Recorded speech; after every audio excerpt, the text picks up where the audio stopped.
چې بابا جی کور کې 24 غنټې مکه نه الګ بهر روزه لک کار کوا کبي خي کمزوري کار نشه کولی جمعه ترازه لک ذکر واسکار کوا نو تاسو کې چې ته 24 غنټې کور کې ناشته ماشومان ستانه تنگ زنانه ستانه تنګي ایو تمه ما سه د کور چرګم درنه تنګي دي ما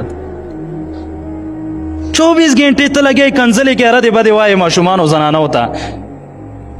دا پرشتي په دی ولي باندې ناسي دي ستاد ابا دی را دی او دا کنځلې دا لګي دا لیکل کیږي یو داسې عمر چې تاسو ضرورت د ذکر او اسکار دی یو داسې عمر چې ته توجه ال الله وکي او فارغ یې دی لپاره او تا خپل چې کوم اهمه مشغله ده هغه تا پرې خو دی را او ته په کور کې 24 غنټې ناشته او ته ماشومان او زنانو ته کنځلې او رد بد دی او رد بد نو غیم در نه تنگ دی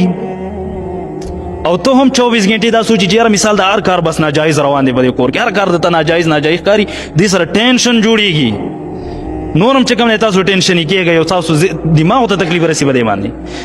ځکه چې ماشوم رانه کوي هغه ساده دماغ ول زور ور کوي اوس وې دا ولې ورانه کوي او په باندې دا به رد بده وای زنانو نه یا کمزوري وشي یا ماشومان نه وشي او ته دا هر کار ناجایز کاری انسان ته ټینشن رسي دینه خدای لګ سایت تشا لګ د الله رب العزت ته توجه ورکا